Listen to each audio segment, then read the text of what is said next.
BRS party ప్రధాన నాయకులకి ED గండం మొదలైందంటే అవుననే చెప్పొచ్చు. మొన్నటికి మొన్న ఎమ్మెల్సీ కవిత, జాగృతి నాయకురాలు కవిత ఈడీ కేసులో ఎదుర్కొంది. జైలు శిక్ష సైతం అనుభవించి బెయిల్ పైన బయటకు వచ్చినటువంటి విషయం విత్తే తాజాగా హైదరాబాద్లో గత ప్రభుత్వ హయాంలో ఈ ఫార్ములా రేస్ కార్ రేస్ వ్యవహారంలో బీఆర్ఎస్ వర్కింగ్ ప్రెసిడెంట్ మాజీ మంత్రి సిరిసిల్ల ఎమ్మెల్యే కేటీఆర్కి ఈడీ సమన్లు జారీ చేసింది. ఈ నెల 7వ తేదీన హాజరు కావాలని చెప్పేసి ఆ సమన్ల సారాంశము, అతనితో పాటు మరో 2 అధికారులపైన ఈడీ కొరడా జూలిపించింది. దీంతో స్థానికంగా చర్చ జరుగుతుంది. సిరిసిల్లలో స్థానిక ఎమ్మెల్యే మాజీ మంత్రికి సమన్లు జారీ చేయడం పట్ల పెద్ద ఎత్తున చర్చ జరుగుతుంది. మొత్తం మీద ఎన్ఫోర్స్మెంట్ డైరెక్టరేట్ ప్రధానంగా ఏ విధంగా ప్రశ్నించేటువంటి అవకాశం ఉంది. బ్రిటన్, యూకే ఫండ్స్ ద్వారా మరి ఫెమా నిబంధనలు ఉల్లంఘించారా, లేదంటే ఇతర అనేక అంశాలకు సంబంధించి మనీ లాండరింగ్కి సంబంధించినటువంటి అనేక అంశాలు ఉల్లంఘించారా అనేటువంటి కోణంలో విచారణ జరిగేటువంటి అవకాశం ఉంది.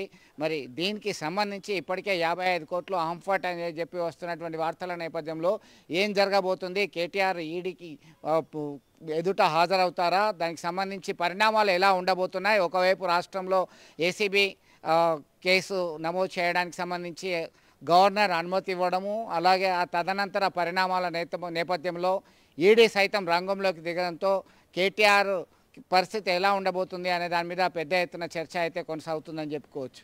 అసలైన తొలి వెలుగు. ఫాలో వాట్సాప్ @తొలి వెలుగు official.